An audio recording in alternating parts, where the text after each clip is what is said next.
Hi, schön, dass du da bist.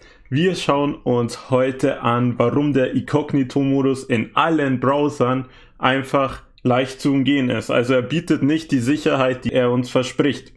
Was heißt das für uns? Ja, das heißt für uns, dass es ziemlich schlecht ist. Das könnte ja jetzt jeder sagen. Deswegen beweise ich dir das Ganze, dass wir trotz Inkognito-Modus getrackt werden können, also identifiziert werden können. Und das machen wir anhand dieser Seite, Shemefloat. Ich zeige dir das Ganze mal und währenddessen erkläre ich dir, wie das Ganze funktioniert.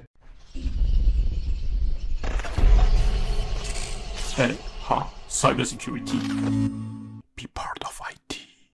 Das ist eine sozusagen Sicherheitslücke, obwohl es jetzt nicht so gravierend ist. Natürlich, wenn du nicht identifiziert werden willst, ist es gravierend. Und wie funktioniert das Ganze? Du kennst es vielleicht, wenn du jetzt auf einen Spotify-Link klickst, öffnet sich automatisch deine Spotify-App. Dasselbe gilt vielleicht bei Discord. Wenn du jetzt dich in einen neuen Discord-Server einwählen willst, wird automatisch auch Discord gestartet. Oder bei WhatsApp zum Beispiel. Wenn du auf eine Nummer klickst, öffnet sich gleich mal deine WhatsApp-App. Genau, bei allen Apps, die so hier aufgelistet sind, kann eben die App direkt über einen Link aufgerufen werden und anhand dieser Mechanismen kann man eben rausfinden, welche Apps du auf deinem PC installiert hast.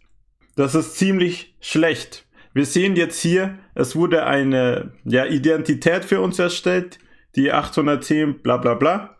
Das ist jetzt unsere ID sozusagen. Und wir sehen jetzt hier auch genau, welche Apps ich auf dem PC habe. So Spotify, Discord, TeamViewer und so weiter. Und man sieht jetzt hier auch, man kann es zu 99,99% sagen, dass dieser PC, diese Identität nur ich habe. Also es ist ziemlich krass, man kann genau feststellen, welcher PC das ist. Und jetzt natürlich machen wir das Ganze mit dem Inkognito-Modus, denn darum geht's ja eigentlich. Also im normalen Browser ist ja klar, dass man ziemlich gut identifiziert werden kann. Jetzt schauen wir uns das Ganze an im Inkognito-Modus. Und dafür mache ich einfach hier jetzt ein privates Fenster auf und tippe hier nochmal die Seite ein. Genau, wir sehen jetzt hier privates Surfen aktiviert, einsetzen und öffnen. Und wir sind hier wieder auf der Seite. Ich mache das Ganze jetzt mal hier ein bisschen drunter und wir starten den Identifier nochmal. So, jetzt sagen viele vielleicht, ja okay, vielleicht verwende ich ein VPN. Ja, das hilft dir im Endeffekt auch nichts, weil nur du hast trotzdem noch die Sachen verwendet. Wir sehen hier auch auf der Webseite, diese Attacke ist für alle Browser anfällig, also sogar Tor-Browser. Also es ist echt schwer, sich davor zu verstecken, denn das Einzige, was vielleicht hilft, ist gar keine Apps zu installieren, die hier genannt sind, aber die meisten braucht man halt. Wir sehen jetzt hier, wir können es vergleichen, dieselbe ID ist am Start. Also wir sind im Inkognito-Modus und er hat genau wieder rausgefunden, wie das Ganze, also dass ich derselbe PC bin. Und natürlich im Tor-Netzwerk oder so oder im Dark Web ist es noch viel kritischer als jetzt hier vielleicht im normalen Internet. Ja, man kann einfach easy identifiziert werden. Diese Schwachstelle ist extrem kritisch. Man muss eben aufpassen und hoffen, dass die Browserhersteller das in Zukunft fixen, also dass man nicht einfach irgendeine URL aufrufen kann und dann die App sich startet.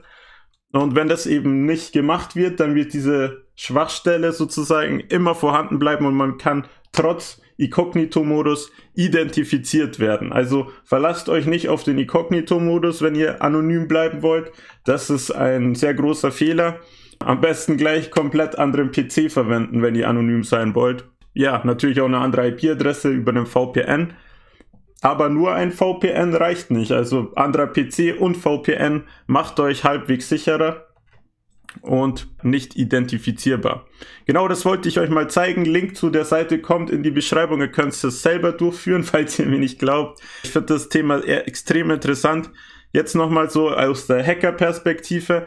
Wir sehen hier die Apps, die hier erkannt werden können. Natürlich kann man das als Programmierer weiterentwickeln, also auf noch viel mehr Apps, und man kann diese ganzen Tests im Hintergrund durchführen. Also man kann dann zum Beispiel Leute identifizieren, ohne dass sie es mitbekommen. Das macht es eben so gefährlich. Ich glaube, jetzt habe ich alles gesagt. Und ansonsten, wenn du noch Fragen hast, schreib mir in die Kommentare. Ich antworte wie immer gerne darauf. So, beim Cutten fällt es mir auf. Wenn dir das Thema gefallen hat, dann lass doch ein Like da und ein Abo, wenn du mehr von IT und IT-Sicherheit sehen willst. Dann wünsche ich dir einen wunderschönen Tag, bleib sicher und wir sehen uns mit Sicherheit. Peace!